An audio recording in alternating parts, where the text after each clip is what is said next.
चलिए देखिए, आज हम लोग क्लास 9 का पोलोनोमियल डिस्कस करेंगे। तो सबसे पहले देखो, आप थोड़ा बहुत पोलोनोमियल के बारे में जानते हो और क्लास 8 का याद करो कि क्लास 8 का क्या पढ़े थे। आखिर पोलोनोमियल देखो एक अलजेब्रा का टॉपिक होता है। जैसे आप क्लास 8 में पढ़े थे अलजेब्रिक एक्सप्रेशन, याद है ना। अलजेब्रिक एक्सप्रेशन जैसा ही पोलोनोमियल होता है। आप अलजेब्रिक एक्सप्रेशन में आपको बताया गया होगा कि पोलोनोमियल क्या होता है। आप 8 में थोड़ा बहुत फैमिलियर हो। आपको इसमें क्या पढ़ना है, क्लास अगर हम 9 का अगर पोलोनोमियल में बात करें तो सबसे पहले आपको पोलोनोमियल को पहचानना है। आप 8 में थोड़ा बहुत हो सकता है कि आपको स्कूलों में बताया गया होगा, या कोई भी आप फैमिलियर हो तो ठीक है, नहीं फैमिलियर हो तो हम करा देते हैं, कोई दिक्कत नहीं है, नो टेंशन। तो सबसे पहले हमको पोलोनोमियल जानना है। फिर पोलोनोमियल में हम लोग को क्या जानना है, पोलोनोमियल में जीरोज वगैरह कैसे निकालेंगे, एक पोलोनोमियल से किसी पोलोनोमियल में हम डिवाइड कैसे करेंगे, समझ गए। एक पोलोनोमियल से किसी पोलोनोमियल में डिवाइड करोगे तो कुछ क्वेश्चन आएगा, तो क्वेश्चन आएगा पोलोनोमियल आएगा, रिमाइंडर भी पोलोनोमियल आएगा, समझ गए भाई। एक पोलोनोमियल से किसी पोलोनोमियल में डिवाइड करोगे तो क्वेश्चन क्या मिलेगा, रिमाइंडर क्या मिलेगा, पोलोनोमियल ही मिलेगा। डिविडेंड डिवाइजर सब पोलोनोमियल ही रहेंगे, तो समझ गए कि नहीं। तो ये आपको पढ़ना है। फिर इसके बाद आपको पढ़ना है पोलोनोमियल का फैक्टर कैसे निकालेंगे, समझ गए। फैक्टर कैसे निकालेंगे, पोलोनोमियल की डिग्री वगैरह जानेंगे, पोलोनोमियल का जीरोज जानेंगे, समझ गए। जीरोज यानी वही फैक्टर, समझ गए। अब वो पोलोनोमियल का टाइप्स अलग अलग होगा, तो अलग अलग तरीक़े से हम लोग उसका फैक्टर वगैरह करेंगे, ठीक ना। तो पूरा हम लोग डिटेल्स जानेंगे। सबसे पहले हम लोग का मतलब सबसे पहले हम लोग को क्या समझना है, सबसे पहले पोलोनोमियल समझना है। और इससे पहले आपको क्या समझना है, इससे पहले अलजेब्रिक एक्सप्रेशन समझना है। कहेंगे अलजेब्रिक एक्सप्रेशन का क्यों बात कर रहे हैं, पोलोनोमियल तो हम पढ़ना ही है, अलजेब्रिक एक्सप्रेशन ऑलरेडी पढ़े हो, तो जो पढ़े उसको नहीं जानोगे भाई। आप जानते हो ना कि जो पढ़े हो वही काम आएगा आपको। अभी सोच रहे कि अलजेब्रिक एक्सप्रेशन का आइडिया नहीं है और चलोगे पोलोनोमियल पढ़ने, तो फिर लौटने लगोगे। लौटोगे नहीं, लेकिन आप कहीं ना कहीं आपका बेसिक अच्छा नहीं रहेगा। जब बेसिक आपका अच्छा नहीं रहेगा तो कॉन्फिडेंस आपका कम रहेगा। भले आप कितना भी आगे लेबोरियस बन जाओ, कितना भी मेहनत कर लो, कुछ भी उखड़ने वाला नहीं है, समझे ना। यानी सबसे पहले बेसिक पर ध्यान देना पड़ेगा। कई बार बोले हैं कि बेसिक से लोगों का कॉन्फिडेंस आता है, समझ गए। एक से एक आप देखोगे विद्यार्थी बहुत बड़े बड़े क्वेश्चन को कर लेते हैं और उनको काटने और सिंपलेस्ट वगैरह करने के लिए दे दिया जाता है, तो कहीं कहीं गलती कर देते हैं। तो आपको बेसिक पर भी ध्यान देना है, बेसिक ही आपका फाउंडेशन है, समझ गए। तो सबसे पहले देखो पोलोनोमियल को जानेंगे, ठीक ना। तो देखो पोलोनोमियल्स का मतलब क्या है, ठीक ना। पोली, देखो पोली का मतलब हो गया मेनी, और नोमियल मतलब होता है टर्म, मेनी टर्म, समझ गए। मतलब मेनी टर्म का मतलब क्या हुआ, जैसे अगर हम बोले कि अलजेब्रिक एक्सप्रेशन बताइए। अलजेब्रिक एक्सप्रेशन अगर आपसे पूछें तो आप बोलोगे कि सर अलजेब्रिक एक्सप्रेशन जो होता है वेरिएबल और कांस्टेंट का मिक्सचर होता है, समझ गए। जैसे मान लीजिए अगर हम बोले कि चलो पेरीमीटर बताओ रेक्टेंगल का, तो बोलोगे 2 × L + B या 2 × X + Y। एल और बी जो भी आप मानना है वेरिएबल आप मान सकते हो। वेरिएबल कांस्टेंट से तो फैमिलियर हो। वेरिएबल उसी को बोलते हैं जो चेंज हो जाता है, मतलब वेरी करता है, उसको वेरिएबल बोलते हैं। मतलब don't having fix value is called variable. और कांस्टेंट का मतलब हो गया जो हैविंग फिक्स वैल्यू है। जैसे अगर हम लोग डेली लाइफ में अगर कोनो लिविंग थिंग को देखते हैं तो वेरिएबल है, और जो नॉन लिविंग है वो बदलेगा नहीं, तो वो तो आपका कांस्टेंट हो जाएगा, समझ गए। तो लिविंग और नॉन लिविंग से भी आप समझ सकते हो वेरिएबल। जैसे मान लीजिए हम लोग पढ़े थे x, y, z, ये सब वेरिएबल हो गया। a, b, c आप जो एज्यूम करते हो, एज्यूम करके चलते हो, आपका वेरिएबल होता है। एज्यूम कर लिए तो वेरिएबल हो गया। अब आप इसको थोड़ा एज्यूम करके चलोगे कि चलो मान लेते हैं 2 एज्यूम कर लिए, ऐसा नहीं है, ये कांस्टेंट होगा। तो आप इतना जानते हो, तो ये कांस्टेंट है, ये वेरिएबल है, ठीक ना। तो आपको ये दोनों के बीच में तो रिलेशन थोड़ा सा आपको पता रहना चाहिए, क्योंकि देखो जो अलजेब्रिक एक्सप्रेशन है और पोलोनोमियल है, कहीं ना कहीं वेरिएबल और कांस्टेंट वगैरह का ही बात है, समझे। तो पहले ये दोनों टर्म से फैमिलियर होना होगा। तो आप ये पहले से आप जानते हो, हमको कॉन्फिडेंस है और आपको भी मतलब होप है और आपको भी मतलब कॉन्फिडेंस होगा। चलिए ठीक है, गुड। तो सबसे पहले देखो अलजेब्रिक एक्सप्रेशन क्या है। अगर हम बोले हैं कि चलिए बताइए एरिया ऑफ स्क्वायर बताइए, तो एरिया ऑफ स्क्वायर क्या बोलोगे। अब मान लो ये आपके पास स्क्वायर है और ये भी स्क्वायर है, मान लीजिए, ठीक। अगर हम बोले कि चलो आप इसका एरिया बताओ, तो कहोगे देखो पढ़ने की ज़रूरत क्या है, आप थोड़ा सा उसका नीड भी जानो ना। देखो सिंपल हम लोग क्या करते हैं ना कि सिर्फ हम एक्सरसाइज वगैरह को डिस्कस कर लेते बस हो जाता है। नहीं, आप उसका थोड़ा सा यूज़ समझिए। देखो जब यूज़ समझने लगोगे ना तो थोड़ा सा फील होगा आपको ना, तो लगेगा कि हाँ मज़ा आ रहा है, मज़ा आना चाहिए। नहीं तो आपको बोर लगने लगेगा कि कुछ अलग नहीं है इस चैप्टर में। हम आपको अलग कोशिश करते हैं, अलग कराने को करते हैं, समझे ना। ये नहीं कि हम वैसे ही जनरली जैसे सब पढ़ाते वैसे ही हम आपको पढ़ा दे रहे हैं। जैसे मान लीजिए अगर हम बोले कि चलो इस स्क्वायर के एरिया निकालो या इस स्क्वायर के एरिया निकालो, और आपके पास कोई टूल्स नहीं है, कोई टूल्स नहीं है, मतलब आप इसका मेजर नहीं कर सकते हो कि इसकी साइड क्या है, समझ गए। तो एक जनरली आप एक्सप्रेस करोगे, एक एक्सप्रेस कर दोगे कि हाँ सर इसका एरिया जो होगा ना वो साइड स्क्वायर हो जाएगा, समझ गए। अब साइड को मान लेते हैं x है, भाई ऑल साइड इक्वल होता है स्क्वायर में, तो आप बोल दिए x स्क्वायर। तो आप जब आपको कोनो चीज़ को एक्सप्रेस करना होता है, जब कोनो चीज़ को आप एक्सप्रेस करोगे, जैसे मान लीजिए हम बोले कि इसका एरिया बताइए तो साइड स्क्वायर बोल दिए, हम बोले कि इसका एरिया बताइए तो साइड स्क्वायर बोल दिए। यानी आपके पास ढेर सारा स्क्वायर दिख रहा है और आपको साइड पता नहीं है, तो आप जनरली कैसे एक्सप्रेस करोगे? इसी को हम अलजेब्रिक एक्सप्रेशन बोलते हैं, समझ गए। और जानते हैं कि जो अलजेब्रिक एक्सप्रेशन होगा वही पोलिनोमियल होता है।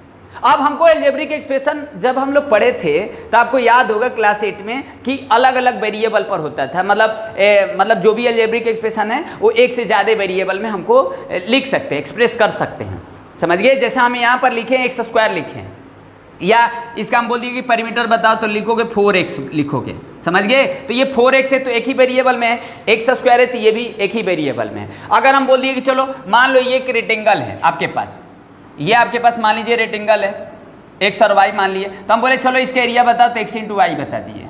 तो अब ये भी एक अलजेब्रिक एक्सप्रेशन है, समझ गए, क्योंकि हमको x और y पता कहाँ है।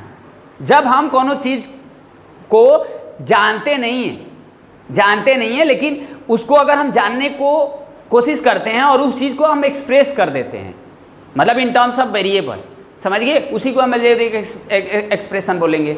जैसे हम ये बोले कि एक्स वाई है तो एक्स वाई एरिया ये सभी रेक्टेंगल के लिए फुलफिल होगा, सिर्फ एक रेक्टेंगुलर इंडिविजुअल के लिए नहीं बात होगा, मतलब सभी रेक्टेंगल को फुलफिल करेगा। तो जो अलजेब्रिक एक्सप्रेशन होता है वो फैमिली को रिप्रेजेंट करता है, समझ गए। वैसे ही हमको कहीं ना कहीं पोलिनोमियल भी यही चीज़ होता है, समझ गए। पोलिनोमियल भी कहीं ना कहीं हम फैमिली को रिप्रेजेंट करेंगे, कोई एक इंडिविजुअल एक पार्टिकुलर का बात नहीं होगा।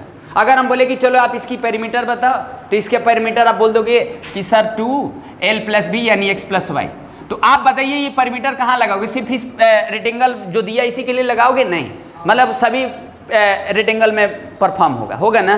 तो ये आप एक्सप्रेस जो कर रहे हो ये क्या कर रहे हो? अलजेब्रिक एक्सप्रेशन एक्सप्रेस कर रहे हो, तो इसको हम पोलिनोमियल बोल सकते हैं, समझ गए। लेकिन जो हम लोग को पोलिनोमियल पढ़ना है वो एक वेरिएबल में पढ़ना है, वो आपको एक से ज़्यादा वेरिएबल में भी पोलिनोमियल मिल सकता है, बट आपको क्लास 9 में वो चीज़ें नहीं मिलेगा, समझ गए। यानी वेरिएबल एक दिखेगा। अब जैसे हम इसमें बोले कि चलो बताओ जो हम पेरीमीटर लिखे हैं 2x+y लिखे हैं, तो आप बताइए इसमें कितना टर्म है? 2x+2y, तो 2 टर्म हुआ, समझ गए। अब ये 2 टर्म हुआ है, तो 2 टर्म है, तो अब यहाँ पर एक टर्म भी हो सकता है, जैसे देखो एक टर्म है, अब यहाँ पर भी एक टर्म है, ये 2 टर्म है, तो यहाँ हम एनी टर्म बोल रहे हैं, तो इसका मतलब है कि एक से ज़्यादा भी होगा, एक भी हो सकता है। लेकिन एक चीज़ और नोटिस करना है कि अलजेब्रिक एक्सप्रेशन, जैसे देखिए अब सारे अलजेब्रिक एक्सप्रेशन को पोलिनोमियल बोल सकते हैं, लेकिन जो पोलिनोमियल होगा वो अलजेब्रिक एक्सप्रेशन हो भी सकता है, नहीं भी हो सकता है। यानी सारे अलजेब्रिक एक्सप्रेशन पोलिनोमियल होते हैं,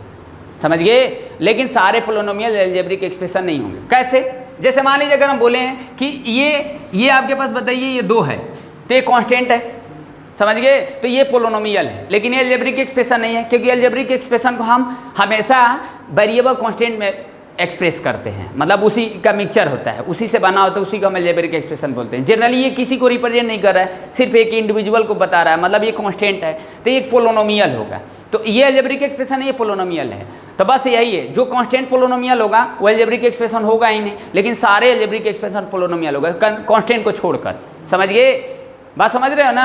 तो ये चीज़ें हैं। तो पोलिनोमियल की ज़रूरत क्या है भाई? अलजेब्रिक एक्सप्रेशन की क्या ज़रूरत है? आप सोचो, कोई भी अगर आप फार्मूला लिखते हो, कोई भी मैथ्स में, समझ गए, कोई भी मैथ्स में लिखते हो, अलजेब्रा में कोई फार्मूला आप लगाते हो या कोई ज्योमेट्री में फार्मूला लगाते हो, आप बोल सकते हो उसको पोलिनोमियल, समझ गए, उसको पोलिनोमियल बोल सकते हो, उसको अलजेब्रिक एक्सप्रेशन बोल सकते हो कि नहीं? बोलो।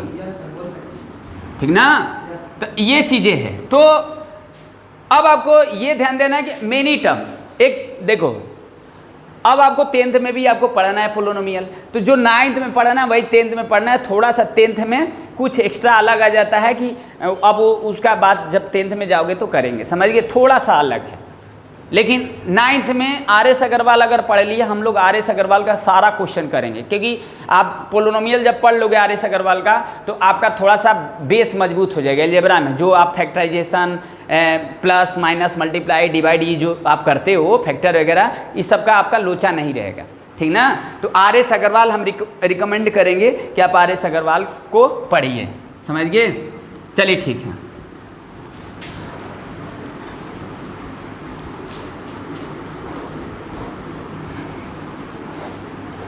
अब देखो ठीक है, तो सबसे पहले देखो क्या है।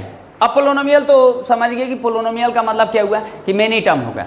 मेनी टर्म का मतलब है कि एक से ज़्यादा टर्म होंगे तो मेनी टर्म, मतलब एक भी बोल सकते हो, दो भी, तीन भी, चार भी, पांच भी। तो कैसे, मतलब सब लाइक नहीं होंगे ना, लाइक कैसे होंगे। मेनी टर्म का बात करोगे तो सब अनलाइक ही रहेगा भाई। जोड़ दोगे तो कैसे होगा, जोड़ दोगे तो एक ही टर्म होगा, समझ गए। तो आप इससे फैमिलियर हो, समझ गए किससे, जैसे पढ़े थे मोनोमियल, आपको याद है मोनोमियल का मतलब हो गया एक टर्म। अलजेब्रिक एक्सप्रेशन में आपको मोनोमियल देखे थे, एक टर्म होगा। बाइनोमियल दो टर्म, ट्रिनोमियल तीन टर्म, क्वाड्रिनोमियल चार टर्म, ऐसे पेंटोनोमियल पांच, ऐसे कुछ होता है, टर्म को हम काउंट करते हैं। लेकिन जब पोलिनोमियल का टाइप की बात होगा तो पोलिनोमियल को टाइप देखो, ये हम टर्म के अकॉर्डिंग बता रहे हैं कि एक टर्म है, दो टर्म है, तीन टर्म है, चार टर्म है, पांच टर्म, ऐसे कुछ टर्म के हिसाब से बताते हैं। लेकिन जब टाइप्स ऑफ पोलिनोमियल बताओगे तो आपको एड में थोड़ा सा, आपको अगर कोई बताया होगा तो पता होगा कि पोलिनोमियल का जब टाइप्स बताते हो तो डिग्री के हिसाब से बताते हो, समझ गए। तो आपको डिग्री थोड़ा सा जानना पहले जरूरी है। पहले आपको कहाँ जाना है, पहले तो आपको ये पहचाने कि पोलिनोमियल है कि नहीं है, उसके बाद ही स्टार्ट होगा कि डिग्री बताओ कितना है, ये कौन सा पोलिनोमियल है, फिर उसमें जीरो निकालो, फैक्टर वगैरह बताओ कौन है कौन नहीं है, ये सब। मतलब एक हम एल्गोरिथम को फॉलो करेंगे ना, एल्गोरिथम को फॉलो करोगे तो थोड़ा बात समझ में आएगा। एल्गोरिथम मतलब समझते हो ना, एल्गोरिथम, हाँ, डेली लाइफ में पढ़ने वाला नहीं पढ़ने वाला सब एल्गोरिथम को फॉलो करता है। अब ऐसा थोड़ा है कि तुम खा कर नहाते हो, वो बात अलग, वो एल्गोरिथम नहीं है ना, पहले नहा कर खाओगे ना। अब स्कूल में जाते हो तो ऐसा नहीं है कि पढ़ लोगे तो अब प्रेयर होगा, कुछ स्कूल में पहले प्रेयर होता है, फिर पढ़ने के बाद भी प्रेयर होता है। तो एल्गोरिथम का मतलब स्टेप बाय स्टेप, तो मतलब सीक्वेंस में एक पढ़ोगे तो समझ में आएगा, ठीक। तो सबसे पहले क्या जानना है हमको, सबसे पहले पोलिनोमियल को पहचानना है, समझ गए। पहचानो सबसे पहले, देखो जैसे मान लीजिए ये लिख दिए px इक्वल टू ये x square plus 3x plus 5। आप कहेंगे सर px क्यों लिखे हैं, देखो px इसलिए लिखे हैं ना कि जो p है ना पोलिनोमियल है, और पहले बोल दिए कि एक टर्म में होगा, एक वेरिएबल में होगा, सॉरी एक टर्म नहीं, एक वेरिएबल में होगा, यानी in terms of x variable दिख रहा है, तो यहाँ पर देखो सब x में दिख रहा है, ठीक ना। तो आपको ये सब पर नहीं ध्यान देना है, आपको किस पर ध्यान देना है, आपको सिर्फ वेरिएबल को देखना है, समझ गए। अब वेरिएबल देखोगे, जैसे मान लो ये वेरिएबल देखे वेरिएबल देखे इसका पावर देख लो, ठीक, एक मिनट, ये वेरिएबल देख लो और इसका पावर देखो, कोई बात नहीं, ये वेरिएबल है, इसका पावर देख लो। तो जब ये पावर देखो, ये जब पावर, ये जो होगा एक होल नंबर होना चाहिए, समझ गए, एक होल नंबर होना चाहिए, कोई बात नहीं, ये एक होल नंबर होना चाहिए, ठीक ना। जो वेरिएबल होगा उसका पावर जो होगा एक होल नंबर होना चाहिए। होल नंबर आपको पता है, देखो नंबर सिस्टम तो आप पहले से पढ़े हो, नंबर सिस्टम क्या होता है। नंबर सिस्टम का मतलब हुआ कि अरे भाई जीरो से जो स्टार्ट होता है, 0 1 2 3 4 5 लाइक दिस, ऐसे गोइंग ऑन इन्फिनिटी, तो जीरो से स्टार्ट होता है, तो होल नंबर होना चाहिए। अब जैसे देखो ये वेरिएबल है, इसका पावर देखो होल नंबर है 2 है, ये वेरिएबल है, इसका पावर 1 है। आप कहोगे सर इसमें तो नहीं, इसमें रहे चना कोई दिक्कत नहीं है, तो आप ऐसे तो लिख ही सकते हो अगर लिखने का मन है तो, x पावर 0। इसीलिए देखो जो हम बता रहे हैं कि ये कांस्टेंट जो होता है एक पोलिनोमियल होता है। जैसे मान लीजिए हम 2 बोले हैं, तो आप कहेंगे सर इसमें जो वेरिएबल है कहाँ है, तो इंडिपेंडेंट वेरिएबल। इंडिपेंडेंट वेरिएबल का मतलब इसमें x नहीं है, लेकिन x नहीं है तो आप x लगा दो, लेकिन इसके पास 0 ले लो, तो इस बात को फुलफिल कर ही दिया। वेरिएबल आ गया, इसका पावर होल नंबर हो गया, क्योंकि ये आप एक्सपोनेंट इन पावर में पढ़े हो कि बेस अगर कुछ भी रहता है, it could be any base but power is 0, तो ब्लेसिंग इज 1। समझ गए? मतलब दैट इज कुछ भी ले लो, मतलब कोई भी भगवान पर लड्डू चढ़ाओ, आशीर्वाद एक ही मिलेगा। समझ गए? तो समझ रहे हो ना? अब भगवान यहाँ पर कोई भी ले लो, एक्स ले लो, वाई ले लो, पावर 0 रख दो, तो आशीर्वाद एक ही मिलेगा, कुछ भी ले लो। समझ गए? तो ये चीज़ें हैं, तो ये कांस्टेंट पोलिनोमियल होता है। तो अब यहाँ पर देखो, ये बेस देख रहे हो, ये जो बेस दिख रहा है वेरिएबल, और इसका पावर देख रहे हो एक होल नंबर, इसलिए पोलिनोमियल है। समझ गए? जैसे कुछ और एग्जांपल लिखते हैं, जैसे देखो px इक्वल टू 1/x लिखे हैं। अब ये देखो इट इज़ नॉट पोलिनोमियल। समझ गए? Because see look there x power -1, देखो ये x पावर -1 हो गया, ये वेरिएबल है, इसका पावर क्या है? -1 है। क्या -1 होल नंबर होता है? नहीं होता है, तो ये पोलिनोमियल नहीं है। समझ गए? अब जैसे मान लीजिए अगर ये लिखें x cube plus 3x square plus 5x plus 6, अब देखो ये भी पोलिनोमियल है। अब एक टर्म है, 2 टर्म, 3 टर्म, 4 टर्म, क्वाड्रिनोमियल हो गया। तो टर्म अगर काउंट करना है तो टर्म तो बताइए सकते हो, तो x cube plus 3x square plus 5x plus 6। समझ गए? तो इसमें देखो ये पावर 1, इसमें 0, तो यानी होल नंबर है। समझ गए? तो ये चीज़ें ध्यान देना है। अब जैसे मान लीजिए ये लिखें √x प्लस 2, अब देखो ये पोलिनोमियल नहीं है। क्यों नहीं है? क्योंकि √x है, x के पावर 1/2 अब प्लस 2, तो हम क्या बोलें कि जो वेरिएबल है उसका पावर क्या होना चाहिए? होल नंबर होना चाहिए। यानी जो वेरिएबल होगा उसका जो पावर होगा, समझ गए, उसका पावर हमेशा होल नंबर रहेगा, तभी होगा पोलिनोमियल, नहीं तो नहीं होगा। समझ गए? तो अब देखो फ्रैक्शन आ गया पावर में, डेसिमल में आ गया, फ्रैक्शन का ही डेसिमल पार्ट होता है ना, एक्सटेंशन फॉर्म होता है। माइनस में हो गया, कुछ इस तरीके से हो गया तो नहीं होगा। समझ गए? बाकी सब 1 रहे, 2 रहे, 4 रहे, 5 रहे, कोई मतलब नहीं है। बस वेरिएबल को देख लो, जहाँ वेरिएबल हो वहीं देखोगे। ये नहीं है कि एक ही वेरिएबल एक ही जगह देखोगे और जगह नहीं देखोगे। समझ गए? तो ये चीज़ें हैं। तो आपको अभी मत सोचना कि आप सिर्फ देख ही कर बता सकते हो, आपको थोड़ा बहुत सिंप्लीफाई भी करना पड़ेगा ना। ऐसा नहीं है कि आप बिना देखे आप उस तरीके से कर दिए, बिना देखे भी बता दिए और बिना सॉल्व किए भी बता दिए, तो आपको सिर्फ देखने से नहीं मतलब, उसको सिंप्लीफाई भी करना पड़ेगा। यानी कुछ पोलिनोमियल आपको सीधे आपको दिखेगा कि लगेगा कि नहीं है, लेकिन आप उसको सिंप्लीफाई करोगे तो हो जाएगा। ठीक ना? तो आपको पहचानने आना चाहिए। पहचानना कैसे पहचानोगे? समझ गए कि नहीं? सिंप्लीफाई कर लो। जैसे और कुछ एग्जाम्पल ले लो, क्योंकि सबसे पहले देखो इशू यही होगा, आप पता चला कि सब चीज़ जानते हो और आपसे कोई पोलिनोमियल पूछ लिया और नहीं आएगा, ऐसा नहीं करना है। जैसे मान लीजिए अगर ये लिखे, सबसे पहले देखो पोलिनोमियल को रिप्रेजेंट px से करोगे। ठीक?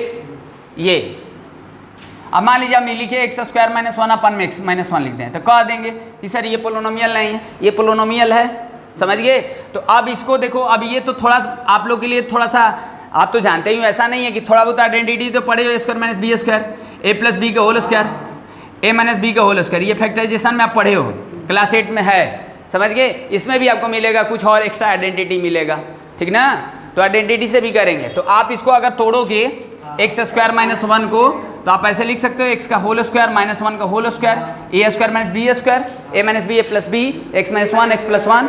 तो जब आप इसको करोगे x + 1 अपन में x - 1 नहीं आ रहा तो कोई बात नहीं, आगे सब समझ में आएगा। ये खत्म, तो ये आ गया x + 1। तो अब देखो ये पोलिनोमियल हो गया। समझ गए? तो आपको सिंप्लीफाई भी करना पड़ेगा। अब जैसे मान लीजिए अगर ये लिख दिए px = x² - x लिख दिया, अपन में x लिख दिए, तो आपको लग रहा है कि ये सर पोलिनोमियल नहीं है, लेकिन देखो ये पोलिनोमियल होगा। क्यों? क्योंकि आप देखो दोनों, आप इसे पार्शियली कर सकते हो। पार्शियली का मतलब क्या हुआ? a + b/c है, तो आप a/c + b/c लिख सकते हो ऐसे। समझ गए भाई? एक टर्म है ना, ये मोनोमियल है ना, तो इसे डिवाइड कर दो, इसे डिवाइड कर दो।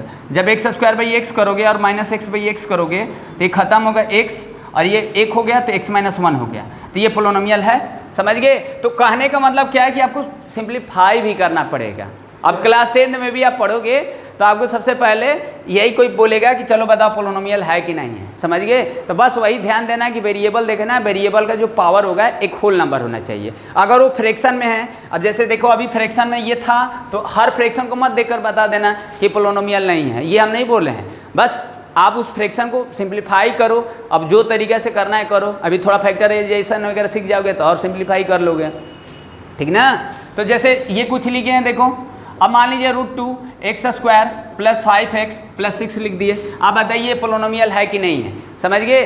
तो आपको अब देखो ये नहीं देखना है, कोएफिशिएंट नहीं देखना है, x² का कोएफिशिएंट क्या है, √2 है। तो कहेंगे सर अभी तो बोले थे कि रूट में होगा तो नहीं होगा, तो रूट में हम वैल्यू थोड़ा ना बोले हैं, कांस्टेंट थोड़ा ना बोले हैं। पोलोनोमियल का जो वेरिएबल होगा उसका पावर बोलें कि रूट में नहीं होना चाहिए। तो इसका कोएफिशिएंट कुछ भी चलेगा, x का कोएफिशिएंट कुछ भी चलेगा, ये कुछ भी चलेगा, बट इसके पावर नहीं होने चाहिए। तो ये पोलोनोमियल है, समझ गए, समझ पा रहे कि नहीं। चलो बताओ, इसको डिसाइड करके बताओ ये चीज़।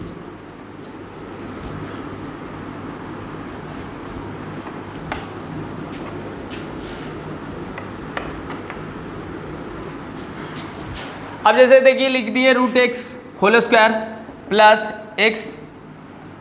x² plus 1। अब बोल दिए कि चलिए बताइए पोलोनोमियल है कि नहीं है। तो देखो ये पोलोनोमियल है, समझ गए, क्योंकि √x है ना, √x को 2 बार अगर करोगे √x × √x तो ये होता है रूट से ख़त्म, तो ये सिर्फ x हो जाएगा, समझ गए। तो ये हो जाएगा x² प्लस x² प्लस 1, अरे सॉरी x ना, हाँ x हो गया √x, तो x प्लस x² हो गया। तो ये पोलोनोमियल है, देख लो। तो आपको ऐसे ही पहचानना है, समझ गए। तो कुछ फॉर्मेट होता है, फॉर्मेट देख लेना, समझ गए। फॉर्मेट आपका काम नहीं आएगा, अरे फॉर्मेट काम आएगा आप जब समझ गए, तो फॉर्मेट की क्या ज़रूरत है, समझ गए भाई। आप जान ही गए हो तो क्या ज़रूरत है, ठीक।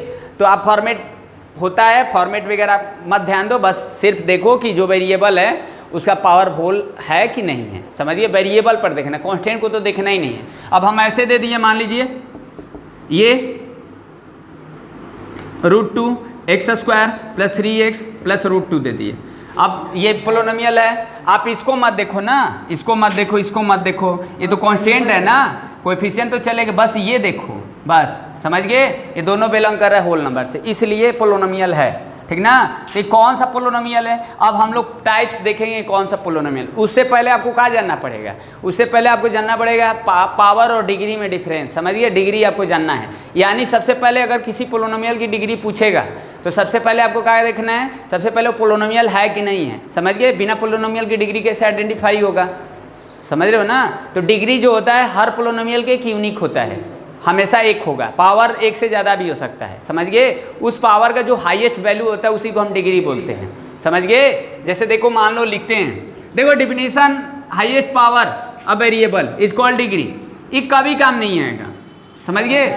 बस आपका अंडरस्टैंडिंग काम आएगा कि क्या उसका डिफिनीशन है। ये डिफिनीशन ठीक है, आप सुन लो, देख लो, समझ लो, अलग बात है, बट आप डिफिनीशन कामे में नहीं लाते हो। अब मान लीजिए आपके पास हथियार है, समझ गए, और आपको हथियार चलाना ही नहीं आता है, तो उस हथियार की क्या ज़रूरत है, समझ गए। जब आपको चलाना ही नहीं आएगा तो बस सिर्फ देखते रहो, तो वही मतलब है। अगर आपको मैथ्स में फॉर्मूला पूरा रट लिए हो, सब चीज़ देख लिए हो, समझ गए, और क्वेश्चन ही नहीं आ रहा है, क्वेश्चन में यही नहीं समझ में आ रहा है कि कौन सा फॉर्मूला कहाँ लगाएं, तो बस लेकर पालो उसको, और कुछ होने वाला नहीं है। तो बस सिर्फ हथियार रहने से नहीं मतलब है, हथियार को चलाना भी सीखो। तो जो फार्मूला आपको मिलेगा उसका यूज कैसे करना है, कहाँ यूज करना है, ये बहुत ज़रूरी होता है, समझे ना। सिर्फ हथियार रख लेने से नहीं हथियार आ जाएगा मिस्टर। चलिए देखिए, इधर देखिए, ठीक। अब जैसे देखो, मान लो टाइप्स ऑफ पोलिनोमियल की अगर बात करें,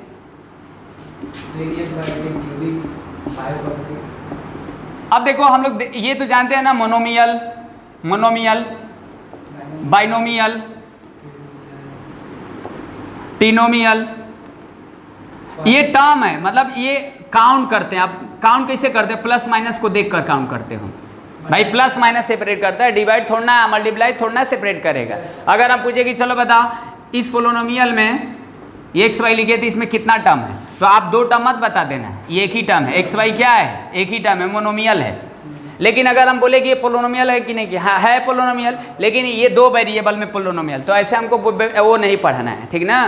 तो हाँ, तो आप बोले कि चलो बताइए ये क्या है, मोनोमियल है। अगर ये बोले तो क्या है, मोनोमियल है, समझिए। x + 2 क्या है, बाइनोमियल है, तो x 2x क्या है, मोनोमियल है, समझ गए।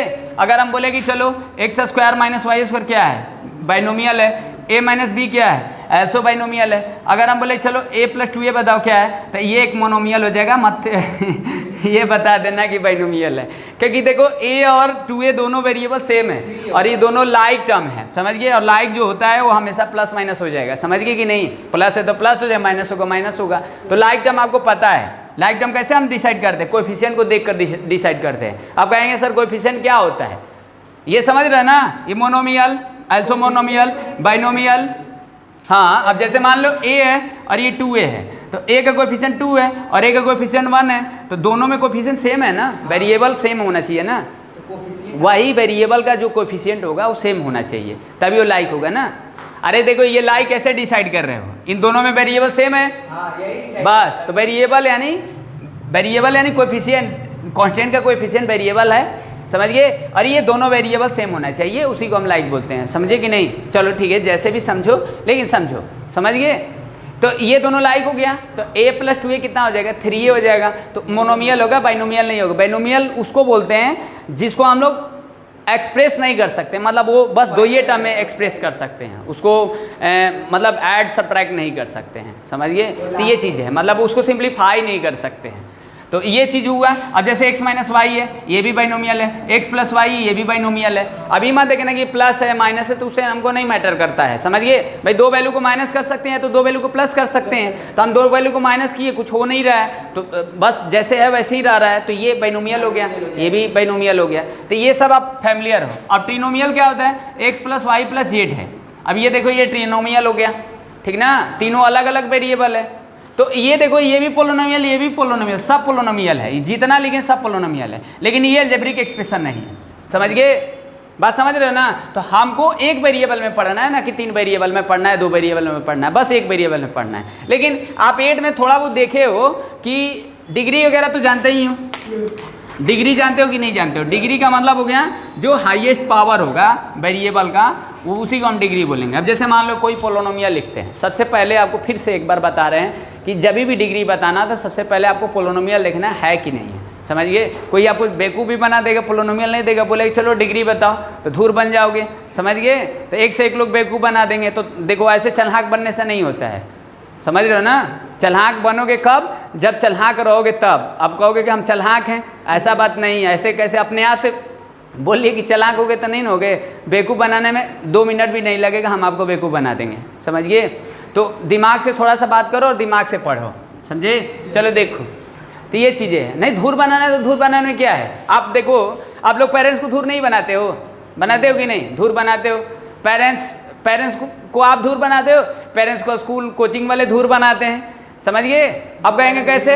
अब मान लीजिए आप चश्मा लगा लिए, आँख खराब हो गया, टीवी मोबाइल देखकर आँख खराब कर लिए, पापा को लगा अरे मेरा लड़का बहुत पढ़ रहा है, मेरा लड़की बहुत पढ़ी, चलो इसको आँख दिखाओ, समझिए। चश्मा लग गया। अब चश्मा लगाकर आप धूर बना रहे हो पेरेंट्स को, समझ गए।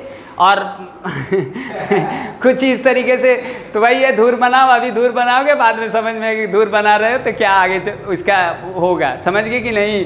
तो धूर नहीं बनाना है, ईमानदारी से पढ़ना है। ईमानदारी का मतलब क्या हुआ? ईमानदारी का मतलब है कि जब भी पढ़ो तो ईमानदारी से, अभी नहीं है कि चीटिंग कर रहे हो तो वो हो गया ईमानदारी, समझ गए। ईमानदारी नहीं हो चीटिंग अगर कर रहे हो तो एग्जाम में चीटिंग कर रहे हो तो चीटिंग नहीं कर रहे हो तो लग रहा है कि हम ईमानदार हैं। नो, ईमानदार का मतलब है आप कितना अपने पेरेंट्स से ट्रांसपेरेंट हो और कितना आप मतलब ट्रांसपेरेंसी रखते हो अपने पेरेंट्स को लेकर। और दूसरी बात है कि एग्जाम में आप चीटिंग नहीं करते हो और जो आपको समझ में नहीं आता बोल देते हो कि नहीं समझ में आया। ये भी तो एक चीज़ नहीं है ना। ईमानदारी को आप डिफाइन करोगे तो बहुत मुश्किल है, समझ गए कि नहीं।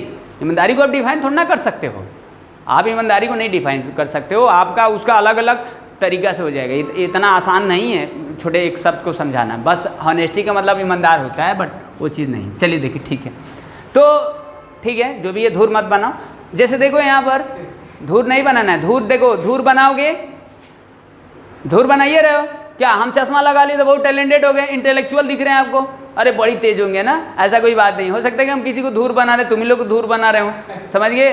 या पेरेंट्स को हम धूर बना रहे होंगे चश्मा लगाकर, अरे मेरा लड़का बहुत तेज है, चश्मा लगाया, कोई देखे अरे बहुत तेज है, समझ गए कि नहीं। धूर बनाओ पेरेंट्स को, अब पेरेंट्स को और कोई दूसरा धूर बना रहा है, सब एक दूसरे में धूर बनाने में लगा हुआ है, समझ गए। कौन कौन धूर बना रहा है? चलो देखो ये देखिए, तो ठीक है, ये तो देख लिया मिस्टर ना। अब सबसे पहले देखो डिग्री की बात कर रहे हैं। अब जैसे मान लो डिग्री की बात कर रहे हैं। अब जैसे मान लीजिए ये लिखे हैं x² + 3x + 5, ये पोलिनोमियल लिखे हैं, ठीक।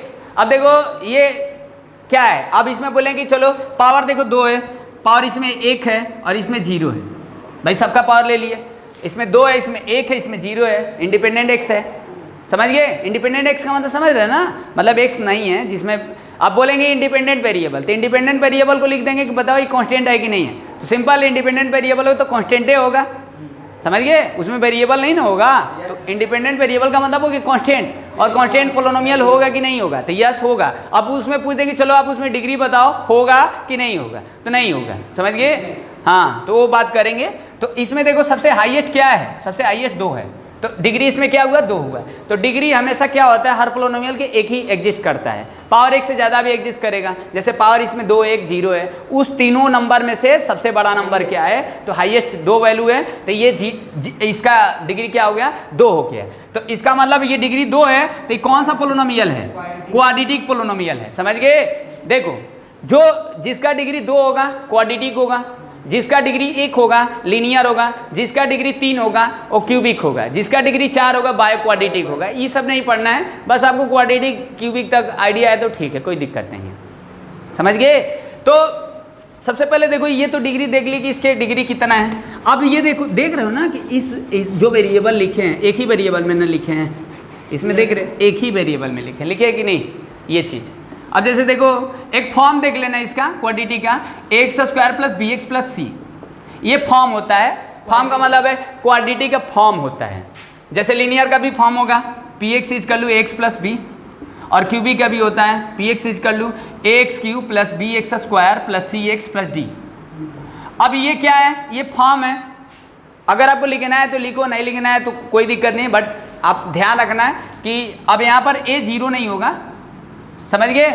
a 0 अगर हो जाएगा तो ये स्क्वायर हट जाएगा ना, ये पावर 2 हट जाएगा तो फिर ये लीनियर हो जाएगा। तो b और c it could be anything, it could be any number, but A is the never ever 0। समझ गए? ए आपको कभी 0 नहीं लेना है, ठीक ना।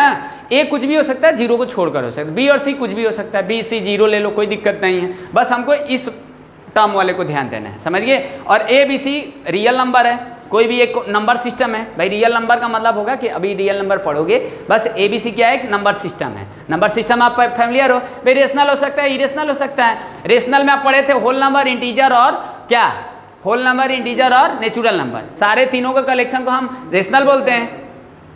समझ गए? अगर हम ये बोले हैं कि सारे होल रेशनल है कि नहीं, तो यस है। अब बोले सारे रेशनल होल है कि नहीं, नहीं। समझ गए?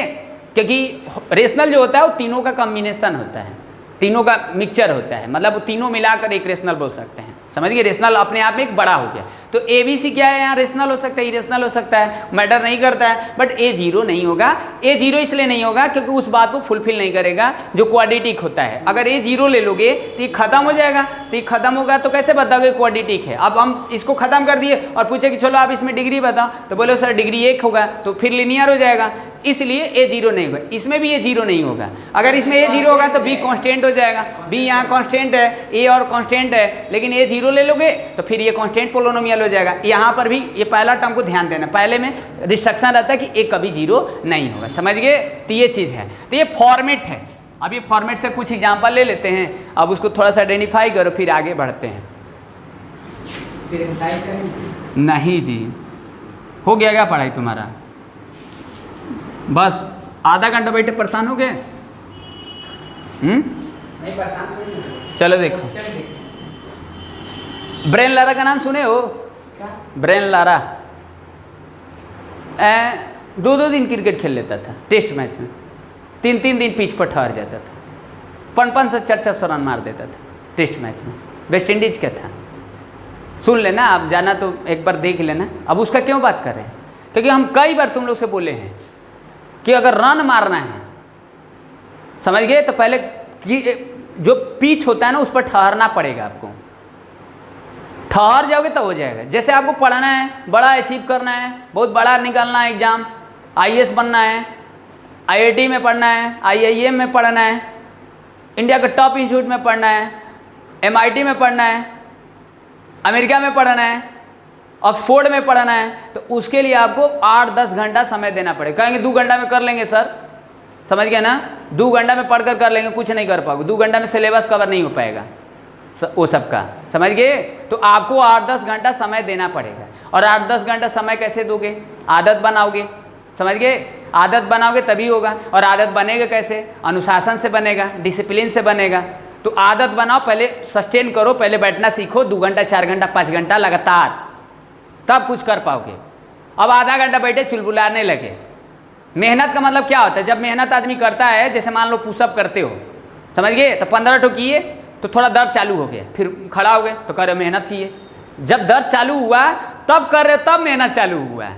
जैसे आप पढ़ने बैठे, थोड़ा पीठ वगैरह में पैर हाथ में दर्द होने लगा और उसी से मैं खड़े हो गए, छोड़ दिए, तो कर बहुत मेहनत कर रहे हैं। नहीं, जब दर्द में आप मेहनत करो तब वो मेहनत है, समझ गए ना। दर्द चालू होने से पहले उड़ जा रहे हो और कर रहे मेहनत कर रहे हैं, ये मेहनत नहीं है, समझे कि नहीं?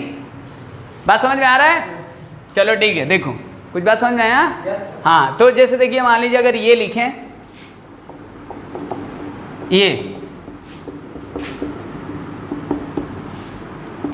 अब इसमें बोले कि चलो बताओ ये किस टाइप का पोलोनोमियल है, तो क्यूबिक है।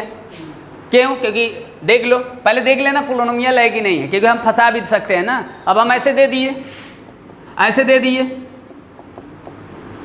और आंख बंद करके आप बता दिए कि सर इसमें डिग्री 2 है, समझ गए, ये पोलोनोमियल ही नहीं है, समझ गए। तो अब धूर बनने में टाइम नहीं लगेगा। तो हम अभी धूर नहीं बना रहे, अभी आप क्लास 9th में पढ़ते हो इसलिए धूर नहीं बना रहे, थोड़ा बड़े रहते तो धूर बनाते, समझे ना। तो ये चीज़ है, समझ गए। तो इसमें डिग्री कितना है? 3 है, क्यूबिक है, समझ गए। तो जब ये क्यूबिक है तो इसमें डिग्री कितना? 3, ठीक ना। अब जैसे मान लीजिए अगर ये लिखें ये, तो ये बताइए क्या है? ये भी क्यूबिक है।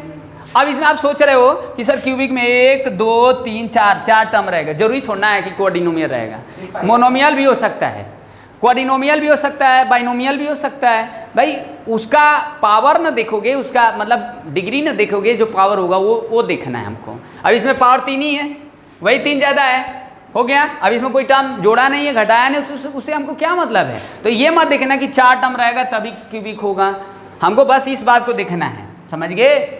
ये डिसाइड करेगा हमको। कुछ बात समझ में आ रहा है? तो ये चीज़ें हैं। अब जैसे देखो, ठीक है, तो डिग्री का मतलब हो गया जो वेरिएबल का जो हाईएस्ट पावर होगा उसी को हम डिग्री बोलेंगे। तो सबसे पहले पोलोनोमियल पहचानना, पोलोनोमियल पहचान कर उसके बाद डिग्री बताना, समझे? ठीक है, जैसे देखो सबसे पहले अगर ये लिखे हैं, मान लीजिए px = x+1 लिखे हैं, तो अगर हम देखो px = x+b, अब इसमें पूछे कि चलो ए बी बताओ कितना होगा, ए और बी। तो ए और देखो x का कोएफिशिएंट कितना है? 1, कोएफिशिएंट समझते हो, x का कोएफिशिएंट a है, इसमें x का कोएफिशिएंट 1, तो a का वैल्यू 1, और इसमें b कांस्टेंट है, ये 1, तो b 1 हो जाएगा, समझे। तो ये भी आपको आना चाहिए, ऐसे भी पूछ देता है। जैसे मान लीजिए अगर px = x लिखे हैं, तो कहेंगे सर ये तो बाइनोमियल में लिखा है, x+b जो लिखे हैं, जनरल जो फॉर्म लिखे हैं, तो कोई जरूरी नहीं है, आप इसमें 0 ऐड कर दो, क्या दिक्कत है, बना दिए बाइनोमियल। लेकिन बाइनोमियल तो है नहीं, 0 जोड़ देंगे तो बाइनोमियल हो जाएगा क्या? नहीं, मोनोमियल ही रहेगा। भाई मोनोमियल में अगर 0 जोड़ दो तो बाइनोमियल हो जाएगा? नहीं, लेकिन आपको दिख रहा है कि हाँ बाइनोमियल जैसे दिख रहा है, ये बाइनोमियल जैसे दिख रहा है, समझिए, ये तो बाइनोमियल है ही, लेकिन ये बाइनोमियल नहीं ना है। अब इसमें पूछे कि चलो बताओ ये क्या है, मोनोमियल है कि बाइनोमियल है, क्या है, समझ गए। क्योंकि 0 जो होता है ना वो वेरिएबल के साथ भी जुड़ सकता है और कांस्टेंट के साथ भी जुड़ सकता है, और जब वेरिएबल के साथ जुड़ेगा तो वही वेरिएबल होगा, कांस्टेंट के साथ जुड़ेगा तो वही कांस्टेंट होगा, कोई फर्क नहीं पड़ेगा, समझ गए। तो 0 एक ऐसा नंबर है कि दोनों जगह जुड़ जाता है, समझे। तो ये बाइनोमियल नहीं हो गया, x+0 पूछोगे सर बाइनोमियल है कि क्या है, दैट इज मोनोमियल, समझे। तो हम पूछेंगे चलो आप a का वैल्यू बताओ कितना होगा, a का वैल्यू 1, b का वैल्यू बताओ कितना होगा 0। कंपेयर कर लो इस term coefficient by compare its, okay. Here is already compare, see look there, coefficient of a, here is x coefficient of 1, a = 1, b = 0, understand और not? That is clear, good, very good. Next proceed, you C.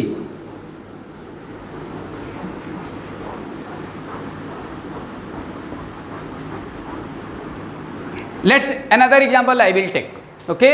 See, look there mister, suppose here px = ax² + bx + c, okay. This is the general form. General form is comprehensive form, you call comprehensive form. Comprehensive means family of representing. ये जो कर रहा है इसको किसको represent कर रहा है? फैमिली को रिप्रेजेंट कर रहा है. ये कोई एक नहीं है, समझ गए? ये कोई एक नहीं है, इस सभी को रिप्रेजेंट कर रहा है, सारे क्वांटिटी को रिप्रेजेंट कर रहा है.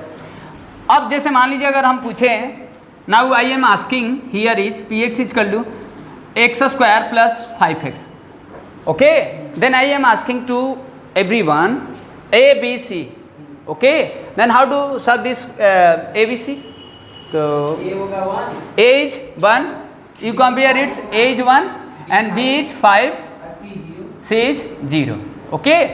So first of all we need to see that, okay, this is polynomial not polynomial. Then after that you compare it and then identify this value A, B, C, whatever asking question. Okay?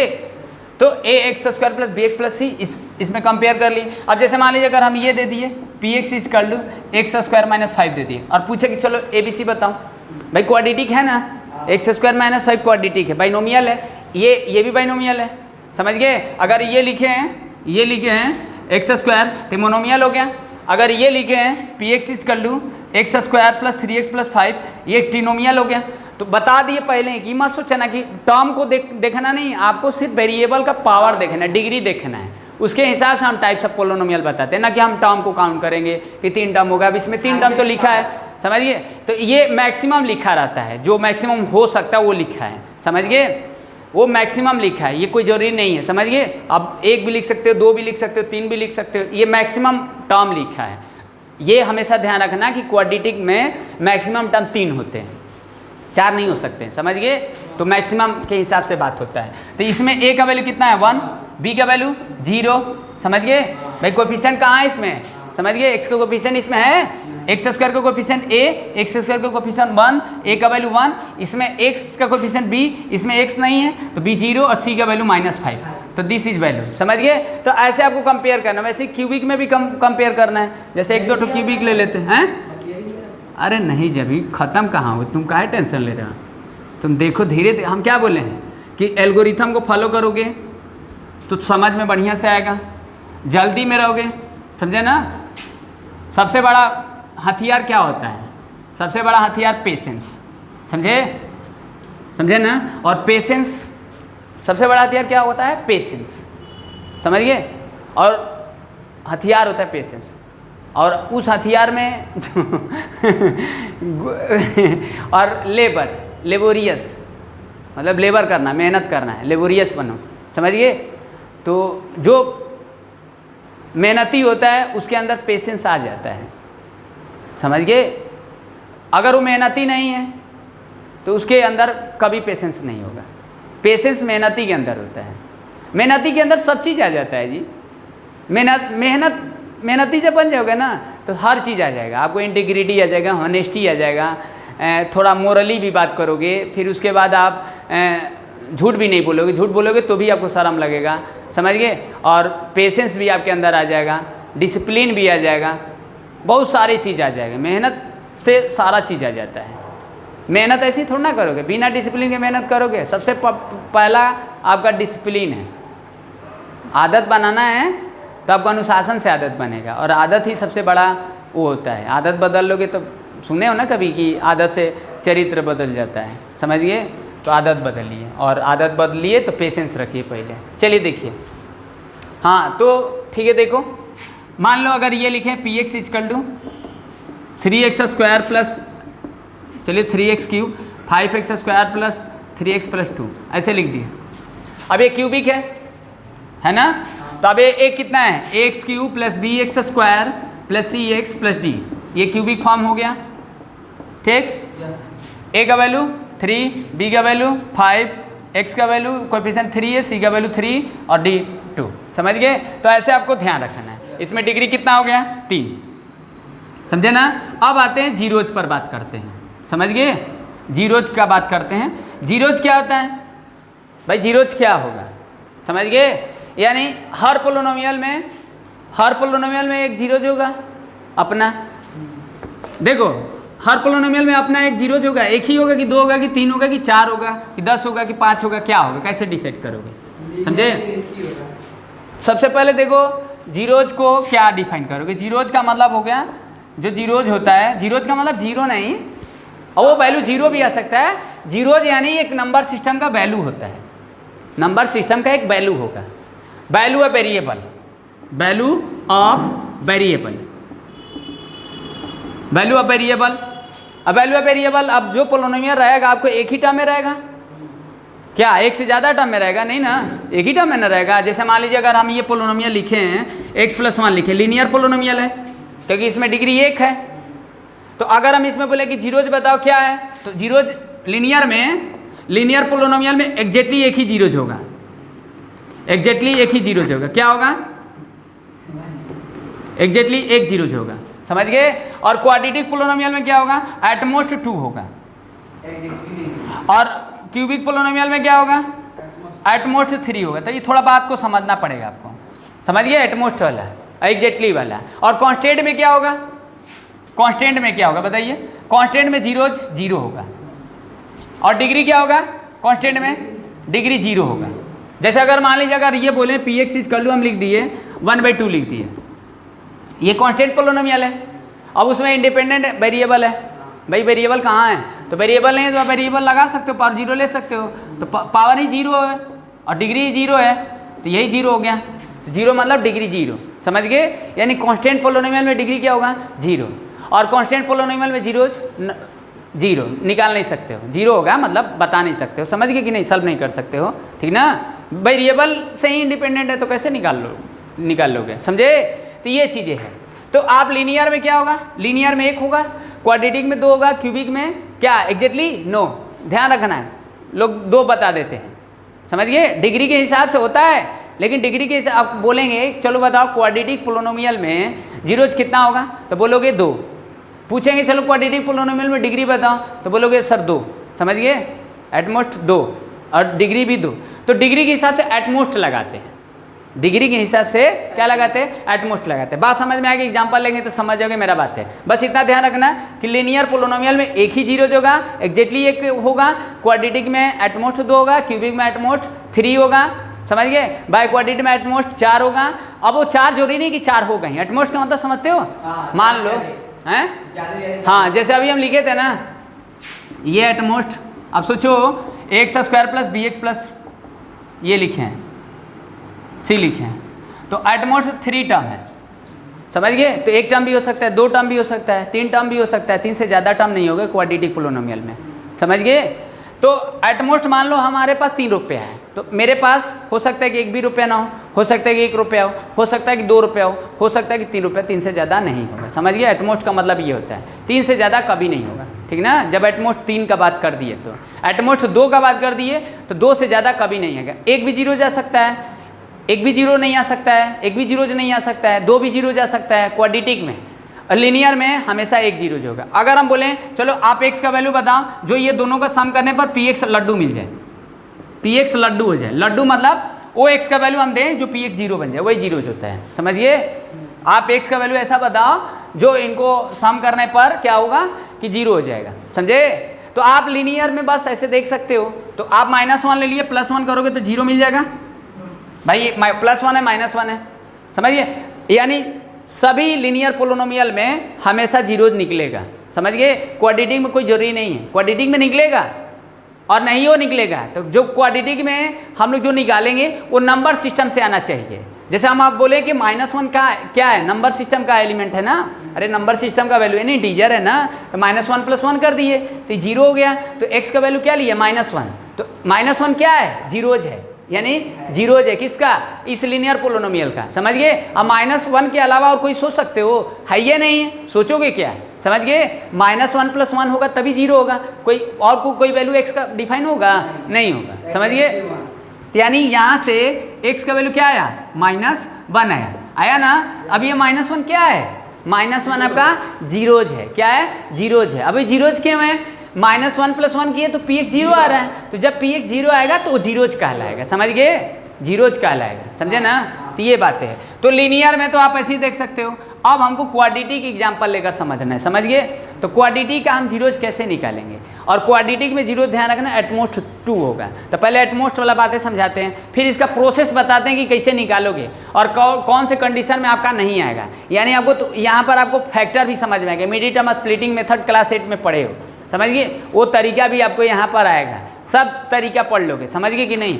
समझो और अच्छे से थोड़ा सा समझाते हैं zeros का क्या मतलब है, धीरे धीरे समझ में आने लगेगा। हैं? हाँ, क्वेश्चन करोगे तो आने लगेगा। पहले चले देखें हम क्या बोले हैं, पहले बोले हैं, देखो जहाँ बोले हैं वहीं से स्टार्ट करेंगे। एटमोस्ट 2 बोले किसमें, क्वाड्रेटिक पोलिनोमियल में। जैसे एक एग्जांपल लेते हैं, पी एक्स इज कर लूँ x² + 4 लिखें, this is the quadratic polynomial, है ना भाई, बाइनोमियल है। तो जब बाइनोमियल होगा तो मिड टर्म तो लगा नहीं सकते हो, मिड टर्म स्प्लिटिंग मेथड नहीं लगा सकते हो, समझ गए भाई। बाइनोमियल में थोड़ा ना लगाते हो, जब तीनों ऐसे फॉर्म में रहेगा तभी लगाओगे मिड टर्म, ध्यान देना, ये तीनों रहना चाहिए तभी लगाते हो, समझ गए। बाइनोमियल में रहेगा तो कैसे लगा लोगे मिड टर्म, होगा ही नहीं, मिड टर्म कहाँ से होगा। हाँ, तो बाइनोमियल को कैसे करोगे, मान लो अगर हम पूछे कि चलो आप इसमें जीरोज बताओ क्या करोगे, तो आप सोचो जो 8 में पढ़े हो, समझ गए। आप ऐसे सोचो ना, x का वैल्यू ऐसा क्या देंगे कि जो इसको सब्स्टिट्यूट करने पर आप थोड़ा बहुत तो सोच सकते हो ना, लेकिन जो एक सोचोगे ना भाई, एक सोचोगे कहाँ से सोचोगे, आप नंबर सिस्टम से सोचोगे। कि कहाँ से सोचोगे, नंबर सिस्टम से सोचोगे। आपके पास सिस्टम है, उसमें बहुत सारे नंबर भरे पड़े हैं, उस नंबर से कुछ भी एक नंबर उठाओ और इसमें पिक करो, रखो, समझे ना, पुट कर दो, ठीक ना। और रखोगे तो अगर ये पी एक्स अगर 0 हो जाएगा, मान लो पी एक्स एक्स के कुछ वैल्यू पर 0 हो जाएगा, तो जो x का वैल्यू जो बता रहे हो वही तो जीरोज है, समझ गए। लेकिन यहाँ पर x का वैल्यू ऐसा कोई डिफाइन नहीं होगा, समझ गए। x का वैल्यू यहाँ नंबर सिस्टम से कोई ऐसा नंबर नहीं है जो इसको सॉल्व करने पर 0 आ जाए, समझिए ना, नहीं होगा। यानी इस क्वाड्रेटिक पोलिनोमियल में हम जीरोज को आइडेंटिफाई नहीं कर सकते हैं, 0 को फाइंड आउट नहीं कर सकते हैं, वो भी नंबर सिस्टम से नहीं आएगा। आगे पढ़ेंगे कम्प्लेक्स नंबर वगैरह पढ़ोगे तो वहाँ आपको समझ में आएगा कि कम्प्लेक्स उसका होगा, यानी x का वैल्यू यहाँ होगा, लेकिन ये x का वैल्यू नंबर सिस्टम नहीं होगा। यानी इस क्वाड्रेटिक पोलिनोमियल में एक भी जीरोज नहीं हुआ है, हुआ ना, एक भी जीरोज हुआ नहीं ना हुआ।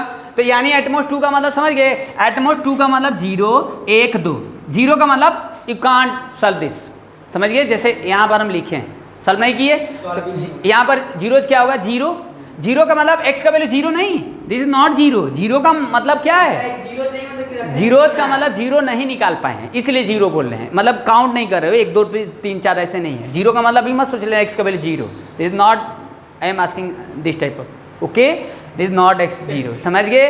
ये हम नहीं बोल रहे हैं, ये x का वैल्यू 0 का मतलब हुआ कि हम इसमें डिटरमाइन नहीं कर सकते हैं, इसलिए हम 0 बता रहे हैं, समझे। चलो ये बात समझ गए, तो आप समझ गए ना, अभी थोड़ा बहुत समझ में आया ना कि ये मत बताना कि हमेशा क्वाड्रेटिक पोलिनोमियल में जो जीरोज होगा वो 2 होगा, एग्जैक्ट 2 नहीं होगा ना, क्योंकि एग्जैक्ट 2 बता दोगे तो कहाँ इसमें 2 आया, एक को नहीं आया, समझ गए, एक को नहीं आया ना, एक को नहीं आया, ठेठ भाषा में समझ गए। चलो ठीक है, देखो अब कुछ और एग्जाम्पल लेते हैं। Yes yes mister, no problem, it's okay, look there, P X is कर लूँ x² - 4। अब देखो ये देखो हम एग्जाम्पल जो ले रहे हैं ना, अभी कुल कनेक्ट करेंगे, क्या कर लिए हैं कि कैसे बताए हैं। आप अपने आप को तौलो, तौलने का मतलब है तराजू पर बैठकर वेट मत मेजर कर लेना, तौलने का मतलब है कि जो पढ़े हो उसको रिव्यू करो कि तुमको कितना समझ में आया है, समझ गए। आप रिव्यू करते हो नहीं करते हो कोई मतलब ही नहीं है, क्योंकि रिव्यू करोगे ना तो हम आपको बता दें जैसे आप कहीं भी पढ़ते हो, समझ गए, जरूरी नहीं कि यहीं का बात करें, आप कहीं भी पढ़ते हो, आप एक बार अपने आप को रिव्यू करना है, समझ गए ना। तो जब रिव्यू करोगे आप करोगे ही नहीं, पहले तो आपको इन्फीरियर जैसे लगेगा, समझ गए। रिव्यू करोगे ना तो आपको लगेगा अरे मेरा लर्निंग आउटकम तो कुछ मिला ही नहीं जी, कुछ सीखे ही नहीं, कुछ हमको समझे में नहीं आया, बढ़ गए झूठे 6 घंटा 5 घंटा क्लास में कुछ आया ही नहीं, तो रिव्यू करते ही नहीं हो, आपको अपने आप से इन्फीरियर जैसे लगने लगेगा अरे कुछ तो इन्फीरियर लगना चाहिए, इन्फीरियर लगेगा तभी तो सुपीरियर बनोगे, समझ गए। ऐसे कैसे सुपीरियर बन जाओगे, तो अपने आप को रिव्यू करो, पढ़ने के बाद जैसे कोई कहीं पर पढ़ते हो तो आप एक बार देख लो, समझ गए कि हमको कितना समझ में आया, आपको पता चल जाएगा कि आप बैठकर पढ़े थे कि सपना देख रहे थे, समझ गए। और फिर बाद में तुम सपना देखना रियल का, तो रिव्यू बहुत ज़रूरी है, अपने आप को रिव्यू करो, समझिए। और पहले अपने आप को इन्फीरियर मत फील करो ना। कोई दूसरा हम मान लीजिए हम बोल दिए आपको, ठीक नहीं हो, इन्फीरियर लड़के, पढ़ाई लिखाई नहीं करते हो, तो आप क्यों इन्फीरियर अपने आप को मान लेते? आप अपने आप को सुपीरियर ही हमेशा मानो। दूसरा कह रहा है इन्फीरियर, उसे हमको कहाँ मतलब है? हम जैसे एज्यूम करके चलेंगे वैसे ही हम बनेंगे। दूसरे को मानने से नहीं फर्क पड़ता है, समझे कि नहीं?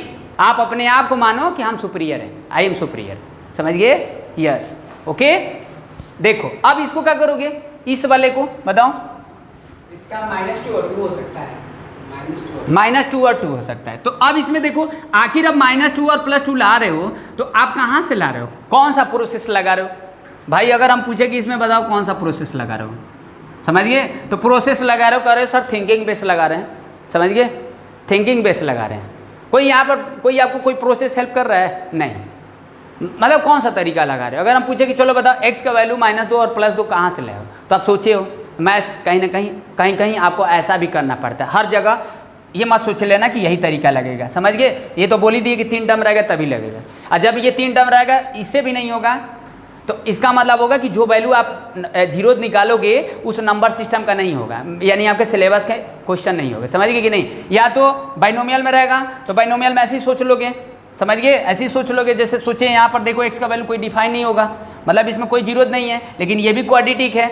ये देखिए x² -4 है, x का वैल्यू -2 और +2 रखोगे, -2 रखो, -2 का अगर होल स्क्वायर करोगे -4, नो प्रॉब्लम।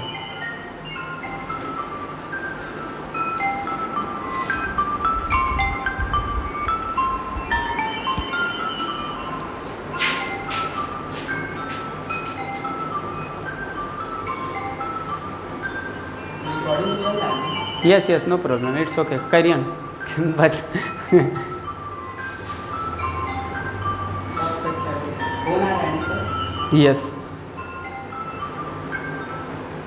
Yes mister. देखिए अब जैसे मान लीजिए x² -4 है, हम मान लीजिए x का वैल्यू -2 रखें, -2 का स्क्वायर कर दोगे तो 4 हो जाएगा, और -4 4 -4 0 आ जाएगा। अगर 2 रखोगे, 2 का स्क्वायर -4 कर दोगे, 2 का स्क्वायर 4 4 -4 कर दोगे, 0 आ जाएगा। तो 0 आया, px 0 आ गया, तो ये दोनों वैल्यू होगा। तो इसमें 0 कितना आया? 2 आया, समझ गए? इसमें 0 2 आया, और इसमें 1 भी नहीं आया, लेकिन ये भी क्वाड्रेटिक, ये भी क्वाड्रेटिक है। अब देखिए और कुछ एग्जांपल देखिए। एटमोस्ट वाला बात समझ रहे हैं ना? एटमोस्ट का मतलब होगा, बताइए दे, एटमोस्ट 2 होगा, मतलब 1 भी 0 नहीं हो सकता है, 1 भी 0 हो सकता है, 2 भी हो सकता है, 2 से ज़्यादा कभी नहीं होगा, क्योंकि वो डिग्री के हिसाब से होता है। डिग्री 2 ये होता है, तो 0 ज़्यादा से ज़्यादा 2 ये होगा। अभी नहीं बोलता है कि डिग्री 2 है तो हमेशा 2 आएगा, ये मत बोल देना। डिग्री के हिसाब से डिसाइड होता है, बट डिग्री के हिसाब से मैक्सिमम हम डिसाइड करते हैं। ये नहीं बताते कि 2 डिग्री तो हम, हाँ, ये नहीं करते हैं, समझे ना? तो ये भी ध्यान रखना है आपको। तो ये बाइनोमियल में आप ऐसे सोच लिए। अब जैसे मान लो कुछ और सोचते हैं, मान लो ट्रिनोमियल ले लेते हैं, मतलब ट्रिनोमियल टर्म लेते हैं, और वो क्वाड्रेटिक पोलिनोमियल लेते हैं, और उसका हम जीरोज कैसे निकालेंगे, समझ गए? अब ऐसे क्यूबिक वगैरह में देखेंगे, थोड़ा बहुत आइडिया ले लेंगे जीरोज वगैरह का, फिर आगे देखेंगे कि आगे क्या पढ़ाना है, समझे कि नहीं? आगे वही फैक्टराइजेशन वगैरह आपको पढ़ाना है हर तरीके से, मतलब लेंदी चैप्टर है, समझिए, बहुत ज़्यादा मतलब आपको पढ़ना है इसमें। ऐसा नहीं, RS अग्रवाल का अगर देखोगे तब, NCERT के देख लोगे तो कुछ नहीं पढ़ना है, तो आपका जज सीताराम हो जाएगा। आपको NCERT नहीं उठाना है, आपको RS अग्रवाल उठाना है। NCERT उठाओगे कुछ वो नहीं है, NCERT पर तो हम ऐसे ही बता दिए। NCERT में क्या दिया है? अब जैसे देखो px, अब ऐसे लिख दिए ये चीज़ें, x² + 4x + 4 लिख दिए। अब यहाँ पर देखो इस पोलिनोमियल को देखो, क्वाड्रेटिक पोलिनोमियल है। अब यहाँ पर आप सोच नहीं सकते हो, क्योंकि यहाँ पर फैक्टराइजेशन करना पड़ेगा आपको। फैक्टराइजेशन मतलब फैक्टर जानते हो ना? फैक्टराइजेशन एक प्रोसेस होता है, जो अभी हम लोग देख रहे थे वो कोई प्रोसेस नहीं, बस थिंकिंग बेस्ड था, जो बाइनोमियल कंसीडर किए थे, हाँ। लेकिन फैक्टराइजेशन यहाँ पर mid term splitting method, factor बताना। फैक्टर मतलब वो x का वैल्यू जो इसमें रखने पर ये पूरा वैल्यू को सिंप्लीफाई करे तो 0 हो जाए, समझ गए? वो फैक्टर होता है। फैक्टर अभी समझाएंगे आगे चलकर, जब फैक्टराइजेशन पढ़ेंगे तब। हाँ, ये चीज़ें, ठीक। तो अब यहाँ पर देखो क्या सोचोगे, अब इसका इंटू करोगे, ये फर्स्ट टर्म है, ये थर्ड टर्म है, तो मिड टर्म ये हो गया, समझ गए? तो आप इसको इस तरीके से भी कर सकते हो, इस वाले फॉर्मूला से भी पढ़ोगे, तो बताएंगे अभी तो बस ऐसे ही थोड़ा आपको जनरली आपको समझा दें कि जब भी क्वाड्रेटिक पोलिनोमियल होगा तो एटमोस्ट 2 बताओगे। एटमोस्ट 2 का मतलब हो गया कि 0 1 2, एग्जैक्टली 2 जीरो नहीं बताओगे, समझ गए? ये चीज़ है। और जो भी हम लोग जीरोज निकालेंगे वो नंबर सिस्टम से निकालेंगे। ये नहीं है कि आपको नंबर सिस्टम से बाहर आपको सोचना है, ये नहीं है, अभी आप सोच ही नहीं सकते हो। आप नंबर सिस्टम में वो नहीं सोच सकते हो, बाहर का क्या सोचोगे, समझ गए। खाक जैसे देखिए इधर, तो इसको कौन सा तरीका लगाओगे, x square plus 2x plus 2x, क्यों दो दो जोड़ोगे तो 4x, आइडेंटिटी से भी हो जाएगा, लेकिन अभी बात आगे चल कर करेंगे। एक्स स्क्वायर प्लस 2x, ये दोनों को जोड़ोगे तो 4x होगा, 2 और 2x का इंटू करोगे, पहले जोड़ घटाओ आपको आना चाहिए ना, इसीलिए ना बोले हैं कि आपको क्लास 8 में अलजेब्रिक एक्सप्रेशन पढ़े थे जिसमें जोड़ घटाव करना होता है, सिखाया जाता है। तो आपको जोड़ घटाव नहीं आता है तो क्या पढ़ोगे बताओ, 2 दूना 4, 4x स्क्वायर हो गया, इसका और इसका इंटू करोगे तो 4x स्क्वायर होगा, इसके इक्वल है, और इन दोनों को जोड़ोगे तो 4x के इक्वल होगा। तो ऐसे आपको 2 नंबर सोचना होता है, यही मिडिल टर्म स्प्लिटिंग होगा, समझाएंगे आगे अगर नहीं आता है तो ये चीज़ें हुआ। अब इसमें देखिए जीरो निकालिए, अब यहाँ से अब देखो ये क्वाड्रेटिक हो जाएगा, क्वाड्रिनोमियल हो जाएगा ना, क्वाड्रिनोमियल होगा नहीं, ये ट्रिनोमियल ही है क्योंकि दोनों तो सेम ही है ना। लेकिन जब क्वाड्रिनोमियल होगा मतलब 4 टर्म होगा और कोई भी पोलिनोमियल होगा, समझ गए, तो उसका फैक्टराइजेशन वगैरह कैसे करेंगे वो सब हम लोग देखेंगे, फैक्टराइजेशन आगे पढ़ेंगे, बढ़िया से हम फैक्टराइजेशन पढ़ाएंगे, बताएंगे, ठीक। इसमें से x कॉमन ले लो तो ये हो गया x प्लस 2, इसमें प्लस 2 कॉमन, x प्लस 2 हो गया ना, दोनों में x कॉमन ले लिए, ये दोनों से 2 से डिविजिबल है, 2 निकाल दिए, तो ये हो गया x प्लस 2 और ये भी x प्लस 2 हो गया, तो ये लीनियर में डिवाइड हो गया। भाई ये भी लीनियर है, ये भी लीनियर है, लेकिन ये दोनों रिपीटेशन है, देख रहे हो ना, दोनों एक ही है ना। तो यहाँ से अगर x प्लस 2 से हम पूछे कि चलो x प्लस 2 का इस लीनियर पोलिनोमियल के जीरो क्या होगा, तो -2, तो -2 प्लस 2 जीरो, तो जीरो आ गया, तो यानी x का वैल्यू यहाँ से क्या आया, -2 आया ना, यहाँ से भी वही आएगा। तो इस क्वाड्रेटिक पोलिनोमियल में क्या जीरो जाएगा, एक ही आया, समझ गए। और अभी हम लोग जो क्वाड्रेटिक पोलिनोमियल लिए थे उसमें क्या आ रहा था, 2 आ रहा था, किसी में 1 भी नहीं आ रहा था, किसी में 1 आ गया, समझ गए। तो यानी 2 से ज़्यादा कभी नहीं आएगा, तो 1 भी आ सकता है, 2 भी आ सकता है, डिटरमाइन भी नहीं कर सकते हैं, नो प्रॉब्लम।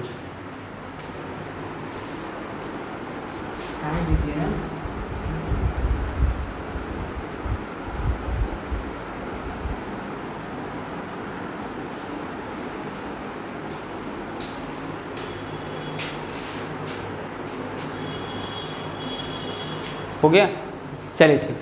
अब ये तो देख लिए, चलो क्वाड्रेटिक का देख लिए, और देख लो, मान लो क्वाड्रेटिक अगर लेना है अभी बताएंगे, क्यूबिक का भी बताते हैं, इसके बाद बताते हैं, टेंशन मत लो, सब बताते हैं, समझे। आज जितना हो सकता है बताते हैं, देखो थके नहीं ना हो। अब जैसे मान लो अगर ये क्वाड्रेटिक पोलिनोमियल ले लिए, x square minus 5x plus 6, अब हम मान लो इसका अगर हमको जीरो निकालना है तो निकाल सकते हो, फैक्टराइजेशन से ही लगाओगे। अब जब देखो मिडिल टर्म स्प्लिटिंग नहीं लगेगा ना, तो पहले बता दी कि आपको जब भी यहाँ पर दिया रहेगा वो मिडिल टर्म लग ही जाएगा, समझिए। ऐसा कोई क्वेश्चन नहीं होगा जो मिडिल टर्म नहीं लगेगा। अब हम ऐसे कुछ दे दिए पोलिनोमियल और बोले ना कि चलो आप जीरो से बताओ, तो ऐसा हम नहीं करेंगे ना, क्योंकि ये फैक्टराइजेशन नहीं होगा, मतलब मिडिल टर्म स्प्लिटिंग मेथड से नहीं होगा, समझ गए। तो ये सब आगे जाओगे तो आपको धीरे धीरे मिलेगा, हाँ धीरे धीरे मिलेगा, बट अभी आपको नहीं है। तो अभी आप 3 टर्म दिया है, क्वाड्रेटिक है तो मिडिल टर्म लगाओ, 2 टर्म है तो कॉमन वगैरह करके करो। अब जैसे मान लो अगर हम इसमें पूछ दिए कि चलो बताओ x स्क्वायर प्लस 4x है, अब इसमें बोल दिए कि चलो बताओ, इसमें बताओ जीरोज क्या होगा, समझ गए। तो अब इसमें x का वैल्यू सोच सकते हो, या तो आप इन दोनों में से x का कॉमन निकाल लो, x प्लस 4 हो गया। तो अगर इसका अगर देखेंगे पी एक्स इज कलू x है तो इसका जीरोज क्या आएगा, जीरो आएगा, समझ गए। अब देखो ये दोनों का, ये भी लीनियर ये भी लीनियर, दोनों का प्रोडक्ट करोगे तभी ना क्वाड्रेटिक होगा। तो यहाँ से एक अब पूछे हैं कि पी एक्स इज कलू x है, इस लीनियर पोलिनोमियल का जीरोज कितना होगा, तो जीरो, तो इसे एक जीरो आया और x प्लस 4 से -4 आएगा, तो -4, तो जीरो और -4 आ गया। तो इस पोलिनोमियल में, तो ये पोलिनोमियल को कैसे किए हैं, ये प्रोसेस देखो, सिर्फ कॉमन निकाले हैं और सोचे हैं, बस, समझ गए। तो आपको बाइनोमियल में सिर्फ सोचना है, समझ गए। बाइनोमियल क्वाड्रेटिक पोलिनोमियल में आपको सिर्फ सोचना है। अगर वो ट्रिनोमियल क्वाड्रेटिक पोलिनोमियल है तो उसमें आपको मिडिल टर्म लगाना है, बस, समझ गए। अभी क्यूबिक का आते हैं तो बात करते हैं क्यूबिक का कैसे होगा तरीका, ये चीज़ें समझ गए। धीरे धीरे पढ़ने लगोगे सब समझ में आने लगे। जैसे देखो पी एक्स इज कर लो, अभी तो हम आपको ऐसे ही थोड़ा सा समझ, ऐसे देखो कोई इतना बताता नहीं है, इतना कौन बताएगा, समझ गए। और इतना आप सुनोगे भी नहीं, समझ गए। तो अगर आप सुन रहे हो, मेहनत कर रहे हो, पेशेंस आपके अंदर है तो सीखोगे। भाई जो सुनेगा वही ना सीखेगा, समझ गए कि नहीं। अब सुनोगे ही नहीं, आप सोचोगे जल्दी है मैं कुल सीख जाए, तो आपको कभी नहीं आएगा। समझ गए, एक मेहनत करके सीख रहा है और एक आप ऐसे ही सोच रहे कि ऐसे ही फ्री के सीख लें, मतलब बिना समय दिए सीख लें, ऐसे ही हमको सब चीज़ आ जाए। नहीं आएगा बाबू, नहीं आने वाला है। जैसे देखो x² - 5x + 6, इन दोनों का अगर प्रोडक्ट करोगे तो क्या आएगा, 6x² आएगा। अब दो नंबर सोचो, 6x² को 6 को अगर सोचोगे दो नंबर में तो एक 2 और 3 होगा, 2 और 3 को जोड़ोगे तो 5 होगा, और 2 और 3 का इंटू करोगे तो 6 हो जाएगा। समझ गए, तो आपको ऐसे ही करना है। जब बड़ा नंबर आएगा तो बताएंगे कैसे करना है। अभी तो हम आपको मिड टर्म सिखा नहीं रहे, बस अब अभी हम आपको ये दिखा रहे हैं कि क्वाड्रेटिक पोलिनोमियल में देखो जीरोज कितना होगा मिस्टर, 1 होगा कि 2 होगा कि 1 भी नहीं होगा। आप ये देखो, ये मत सोच बोल देना कि हर क्वाड्रेटिक पोलिनोमियल में हमेशा 2 ये जीरोज होगा, कभी नहीं होता है मिस्टर, समझे ना, क्योंकि ये नंबर सिस्टम का बात कर रहे हैं, रियल नंबर का बात कर रहे हैं, ठीक ना। तो ये चीज़ें हैं। तो -3x - 2x जोड़ोगे तो -5x होगा, और दोनों के इंटू का -3x × -2x करोगे, माइनस माइनस प्लस 3 दूना 6, 6x² हो जाएगा, और ये 6 हो जाएगा। अब इसमें से x कॉमन ले लो, x - 3 -2 कॉमन ले लो, x - 3, तो ये हो गया x - 2 और ये हो गया x - 3, ठीक ना। तो यहाँ से जीरो क्या आया 2, और यहाँ से क्या आया 3, समझ गए। तो x - 2 होगा तो इस लीनियर पोलिनोमियल में क्या होगा 0 2, और वहाँ से क्या आएगा 3। अरे x - 2 = 0 करोगे तो x = 2 आएगा इक्वेशन में, अगर उसको बनाओगे तो x - 3 = 0 तो x = 3, तो 2 और 3 क्या आया 0 जाए, 0 जाए। अब जब 2 इसमें रखोगे ना, 2 का स्क्वायर - 5 × 2 + 6 तो 0 आ जाएगा। 3 का 2 3 3 3 जा 9 - 5 15 ना +6 सिंप्लीफाई करो तो 0 हो जाएगा। समझिए, यानी इस x का वैल्यू जब इसमें रखोगे तो हमेशा px 0 आना चाहिए। समझ गए, हमेशा क्या आना चाहिए 0 आना चाहिए। समझ गए। अब यहाँ पर देखो, आप क्यूबिक को समझाने के लिए थोड़ा सा यहीं पर बात करते हैं। समझ गए, बात समझ में आया।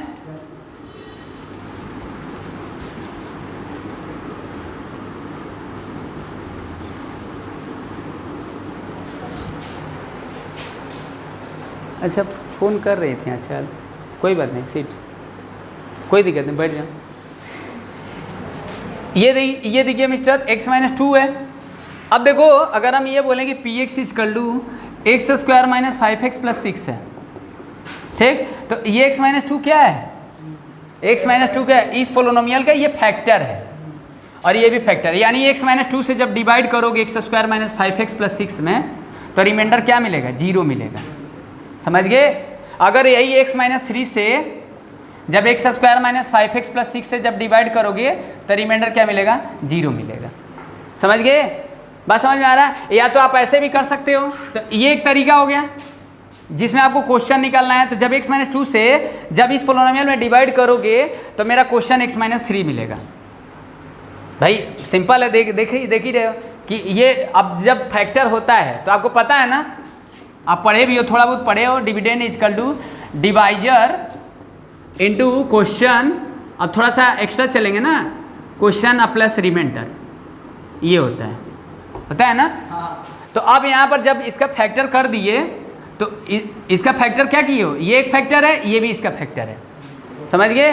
तो जब x - 2 से जब इसमें डिवाइड करोगे तो डिवाइजर एक फैक्टर होता है, क्वेश्चन भी एक फैक्टर होता है, रिमाइंडर 0 होगा तभी वो फैक्टर होगा ना। जब रिमाइंडर 0 नहीं होगा तो फैक्टर कैसे होगा, नहीं होगा। यानी जब इसका x = 2 जब इसमें रखोगे तो रिमाइंडर 0 आएगा, x = 3 इसमें रखोगे तो भी रिमाइंडर 0 आएगा। अब 2 रख लेना, इसमें रख कर देख लेना।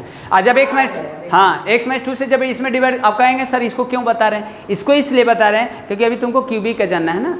भाई क्यूबिक अगर हम पूछें क्यूबिक के जीरोज कैसे निकालो, तो कैसे निकालोगे क्यूबिक के जीरोज, यही तरीका आपको लगाना है। नहीं मतलब अगर आपको निकालना है तो आप कैसे सोच सकते हो, ऐसे तो मिडिल टर्म, फिर मिडिल टर्म तो लगा नहीं सकते हो। भाई क्यूबिक में मिडिल टर्म कैसे लगा, मिडिल टर्म का कैसे होगा, मिडिल टर्म का मतलब 2 टर्म के बीच में एक टर्म होगा, यानी 3 होगा तभी मिडिल होगा।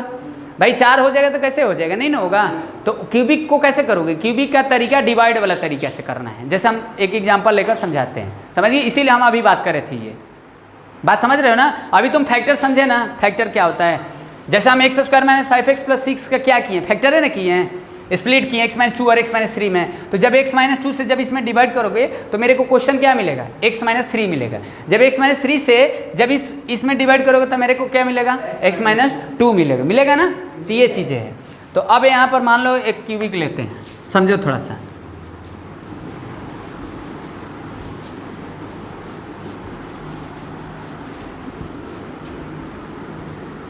तुम 1 घंटा बैठते हो थक जाते हो हैं? बोलो। सर आ रहा है इसलिए तो। अच्छा आ रहा है, अभी सब आ रहा है तो बताओ। लो पी एक्स इज कर लूँ x Q minus 3x square plus 3x plus 1। अब हमको मान लो इसका जीरोज पता करना है, समझ गए? तो इसका जीरो देखो क्या करोगे, इसका जीरो देखो पहले आपको एक चीज़ ये भी जानना है, रिमाइंडर थ्योरम। रिमाइंडर थ्योरम आपके बुक में दिया होगा, समझ गए? रिमाइंडर थ्योरम का मतलब क्या है? जैसे अगर हम बोले हैं, अभी लिखे थे एग्जाम्पल, उसी को लेते हैं फिर इसको समझाते हैं, समझ गए? तो ये तो जान गए ना कि जैसे क्वाड्रेटिक अगर पोलिनोमियल होगा तो उसमें हम जीरोज कैसे निकालेंगे। या तो आप उसका बाइनोमियल में दिया तो उसका कॉमन वगैरह निकाल कर कुछ जीरोज सोचो, ऐसे कुछ सोचो, या तो मिडियम स्प्लिटिंग सोचो, और कोई तरीका नहीं, समझिए ना? क्यूबिक में क्या है, क्यूबिक में डिवाइड वाला तरीका है, समझ गए? डिवाइड से हम जीरोज पता करते हैं। कहेंगे कैसे? आपको देखो अभी हम लिखे थे x square minus 5x plus 6, divide आपको आता है, मान लो x माइनस 2 से डिवाइड किया, इससे देखें तो x से ले जाएंगे, एक्स स्क्वायर माइनस 2x, ये कैंसिल हो गया, minus 5x minus 3x plus 6 हो गया। लिखे समझ में आया? बताएंगे जब एक्सरसाइज तो वहाँ डिस्कस करेंगे, थोड़ा इसलिए फास्ट लिखते रहे। कितना से ले जाएंगे? माइनस 3 से, माइनस 3x प्लस 6 हो गया, रिमाइंडर 0 मिल गया। कोई ये डिवाइजर है, ये डिविडेंड है, ये क्वेश्चन है, ये रिमाइंडर है। अगर यही मान लो x माइनस 2 से अगर जीरो निकालते हैं तो 2 आता।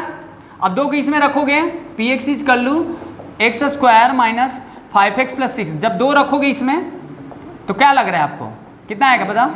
0 आएगा।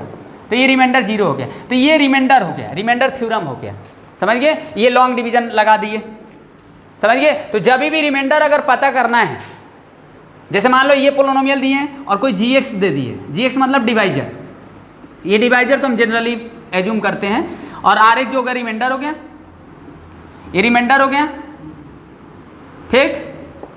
और ये जो qx हो गया ये क्वेश्चन हो गया, समझे ना? तो जब भी रिमाइंडर का बात करेगा, जब भी रिमाइंडर का बात करेगा तो हम ऐसे ही x का वैल्यू सोच लेंगे और इसमें रख देंगे तो 0 आ जाएगा, तो रिमाइंडर हो जाएगा, समझ गए? कोई भी x का वैल्यू सोचोगे, जैसे मान लो हम x का वैल्यू 1 सोच लिए, समझो? तो जब 1 इसमें रखोगे तो 1 माइनस 3 प्लस 3 प्लस 1 हो गया। सॉरी ये माइनस 1 बना देते हैं, चलिए ठीक है, हो गया, माइनस 1 बना दिए, कोई दिक्कत है समझाने के लिए?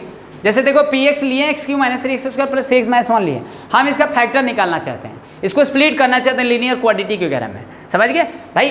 फैक्टराइजेशन का मतलब क्या है कि क्यूबिक को लीनियर में करो, क्वाड्रेटिक में करो, क्वाड्रेटिक को फिर लीनियर में डिवाइड कर दो, यानी क्यूबिक को जब ब्रेक करोगे ना तो linear into linear into linear होगा। अब ऐसा नहीं है कि हमेशा आप linear into linear into linear हो, लीनियर इंटू क्वाड्रेटिक भी हो सकता है, हो सकता है कि क्वाड्रेटिक को हम फिर स्प्लिट ना करें, मतलब मिडिल टर्म ना लगा कर करें, समझ गए? तो आखिर इसको स्प्लिट कैसे करोगे, क्यूबिक को स्प्लिट कैसे करोगे, समझ गए? कैसे टुकड़े में बांटोगे? तो टुकड़े में बांटने के लिए आपको डिवाइड करना पड़ेगा, और डिवाइड करने के लिए क्या करना पड़ेगा? आपको एक्स का वैल्यू अपने से सोचना पड़ेगा। हमको एक्स का वैल्यू ऐसा सोचना है जो इसमें रखने पर रिमाइंडर 0 आ जाए, समझ गए? रिमाइंडर 0 आ जाए, समझ गए कि नहीं? तो इसका मतलब है कि हम ऐसा क्यों सोच रहे हैं, ये सोचो अपने से, ऐसा क्यों सोच रहे हैं? जैसे हम x का वैल्यू 1 ले लिए, तो 1 इसमें जब रख रहे हो, देखो एक मिनट, ये आपके पास पोलिनोमियल, कुछ बात समझ में आया कि नहीं है? हार्ड लगने लगा अभी? हार्ड नहीं लग रहा है। कोई बात नहीं, तो ये समझ लेना ना, P X dividend, divisor, remainder, question, ये ऐसे होता है, ठीक ना? तो x का वैल्यू अपने से सोचो, अब इतना नहीं सोचना है, 1 सोचो, माइनस 1 सोचो, 2 सोचो, माइनस 2 सोचो, समझ गए? अगर वो 0 आ जा रहा है, पी एक्स 0 आ जा रहा है, तो इसका मतलब वो उसका फैक्टर होगा ना? अभी दिखाया ना, देखो x इक्वल टू 2 रखें इसमें तो 0 आ रहा है, तो क्या है? रिमाइंडर 0 है, तो यानी x माइनस 2 क्या है? इसका फैक्टर है, देखो ये फैक्टर है ना, क्योंकि रिमाइंडर 0 बन जा रहा है। तो हमको x का वैल्यू अपने से सोचना है, और x का वैल्यू सोचना है, वो डिवाइजर बन जाएगा, और डिवाइजर बन जाएगा तो फिर क्वेश्चन डिवाइड करके निकाल लेंगे, वही 0 हो जाएगा, डिवाइजर से पूछा जाएगा फिर क्वेश्चन से आ जाएगा। डिवाइजर वाला तो सोच ही लेंगे, क्वेश्चन वाला फिर फैक्टर करके निकाल लेंगे, अगर वो क्वाड्रेटिक बनेगा तो, क्योंकि लीनियर सोचेंगे, लीनियर ही सोचेंगे ना, क्वाड्रेटिक थोड़ा सोचोगे, 2 0 थोड़ा सोचना है, 3 क्वाड्रेटिक क्यूबिक में आप जानते हो ना कि क्यूबिक में जो होगा एटमोस्ट 3 जीरोज होगा ना, तो आपको 1 0 सोचना है, 3 0 2 0 थोड़ा सोचना है। x का वैल्यू हमको ऐसा सोचना है जो इसमें रखने पर पी एक्स 0 मिल जाए, समझ गए? अब x का वैल्यू मान लो हम 1 सोचे, अब वो जरूरी नहीं कि एक ही पर होगा, -1 पर भी हो सकता है, 2 पर भी हो सकता है, -2 पर भी हो सकता है। अब इसमें रखने पर पी एक्स 0 बन जाए, तो जब पी एक्स 0 बनेगा तो यानी रिमाइंडर 0, रिमाइंडर थ्योरम 0। अभी बात करेंगे जब हम एक्सरसाइज डिस्कस करेंगे तो x इज 1 इसमें रखोगे तो 1 माइनस 3 प्लस 3 माइनस 1 सिंप्लीफाई करोगे तो कितना आ रहा है? 0 आ रहा है, 0 आ गया। तो इसका मतलब x माइनस 1 का ये x माइनस 1 पता चल गया कि फैक्टर है इसका। x इज 1 है ना, तो x माइनस 1 है ना, पोलोनोमियल होगा लीनियर। भाई x इज 1 है तो लीनियर पोलोनोमियल x माइनस 1 हो गया। तो x माइनस 1 क्या है? डिवाइजर है। डिवाइजर किसका है? इसका है। तो आप क्वेश्चन निकाल लो। अब क्वेश्चन कैसे निकालोगे? लॉन्ग डिवीजन लगाकर, समझ गए? तो हमको एक 0 तो पता चल गया, एक है इसका, लेकिन और 2 0 तो अभी चक्कर में है ना। अब वो ना निकले वो बात अलग है, हो सकता है कि क्वाड्रेटिक बनाए उसका फैक्टराइजेशन ही ना हो, समझ गए? तो आपको ऐसे ही x का वैल्यू सोचना, क्यूबिक यही तरीका होता है। बात समझ में आया कि नहीं? सोचना पड़ेगा। तो आप तुमको विदेश जाकर सोचना है, x का वैल्यू अपने से लेना है, अपने से 1 2 देखो जी 1 माइनस 1 2 माइनस 2 तक हो जाता है। आपको ऐसा नहीं है कि 10 15 20 हज़ार 100 सोचना है, छोटा वैल्यू पर हो जाएगा। नहीं होगा तो इसका मतलब वो नहीं होगा, समझिए? और इसको और तरीके से भी देखो कर सकते थे, ये जरूरी नहीं था, ये तो ऐसे इसको किया जा सकता था, सीधे देख लो। अब ये तो हो गया, पहले इसको बता देते हैं फिर देख दो। अब जरूरी नहीं है कि हमेशा सोचेंगे, कभी कभी क्या होगा ना कि ये रीग्रुपिंग कर लेंगे। रीग्रुपिंग वाला तरीका 8 में पढ़े थे। जैसे 4 टर्म है ना इसमें, तो 2 को एक साथ रख लेंगे और 2 को एक साथ रख कर लिख देंगे फैक्टर। जैसे अगर हम इसका रीग्रुपिंग करें तो हर क्यूबिक का रीग्रुपिंग नहीं होगा, यही तरीका लगाना पड़ेगा। इसीलिए ये तरीका भी थोड़ा जानना जरूरी है कि हम इसका फैक्टर कैसे बताते हैं क्यूबिक का। तो क्यूबिक का फैक्टर बताने के लिए आपको x का वैल्यू सोचना है, डिवाइजर सोचना है, समझ गए? यानी एक फैक्टर सोच लोगे तो 2 फैक्टर आप निकाल लोगे। अब वो 2 फैक्टर कैसे निकालोगे? क्वेश्चन से निकालोगे। अगर ये क्यूबिक दिया है तो 2 को रीग्रुपिंग एक साथ कर लो। जैसे हम यहाँ पर अगर रीग्रुपिंग का बात करें, ये चीज़ें, ठीक, ये चीज़ें करें तो आप ये पहले बताओ, x स्क्वायर कॉमन ले लिया, x माइनस 3 प्लस क्या बनेगा? 1 कॉमन लेंगे, बनेगा? ऐसे बताओ तो होगा कि नहीं होगा? क्योंकि 1 कॉमन लेंगे तो 3x नहीं होगा ना, नहीं हो रहा है, नहीं हो रहा है ना, रीग्रुपिंग से नहीं हो रहा है।